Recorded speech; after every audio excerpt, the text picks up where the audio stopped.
Close to 300 to 400 people die of AIDS-related illnesses in South Africa every day.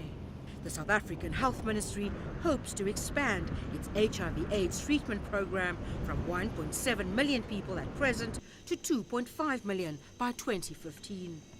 Government, HIV/AIDS activists and health practitioners agree that the country has come a long way since the first diagnosis and discovery of HIV/AIDS about 30 years ago.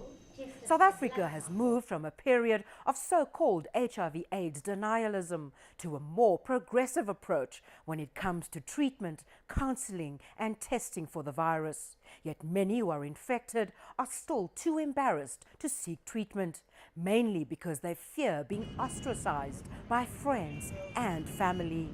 My mother kicked me out of the house. I stayed with relatives. Relatives also, they were so scared of me. Also they didn't even want to touch anything or never mind being close to me. I was in the bedroom with my son all the time. If it's time for food, I will come with my plate. They will pour for me and then give me, go back to the room. So I was like in jail. Dr. Sindi van Zyl and her colleagues at this non-governmental organization near Johannesburg are in the business of fighting discrimination and denial around this devastating disease. The real change came when I was working at Chris Hani Baragwanath Hospital in Soweto, the biggest hospital in the Southern Hemisphere.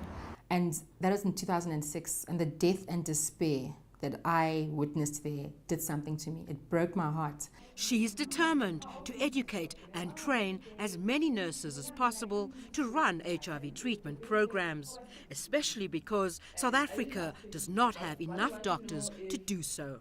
As recently as 2009, there was a waiting line for medication. So you'd wait for like 4 months to get treatment. So we had to move it away from being a doctor-centered program to being a nurse-run program. And through that, we've had many more people on treatment. I think so far in Soweto, we've trained over 1,000 nurses. Dr. Sindi also has a blog aimed at breaking down barriers such as stigma and ignorance, offering advice to those who are infected or affected by the virus. Even beyond the country, I would like this message to reach the whole world, that HIV stands for hope is victory. If you don't have hope, then you're lost. HIV is not a death sentence. It's a chronic manageable disease. You just have to embrace it and live with it. Mpho Mazamane has been living with the virus for 20 years after being infected by the father of her eldest child. She survived domestic violence and says she was raped by a gang of 9 men. But discrimination against her HIV status led to her and her baby son ending up on the streets. For 4 days being on the streets near Johannesburg, under the train station. And I woke up one morning, I said, I'm not going to die on the street and I'm not going to raise my son here on the street. Mpho now runs a care center for disadvantaged children, many who've been physically abused, abandoned or infected with HIV. She recently helped save one of these little kids who'd been fed rat poison in his milk bottle. His grandmother had allegedly tried to murder him because he's HIV positive. I want these children to grow up as valuable members of society.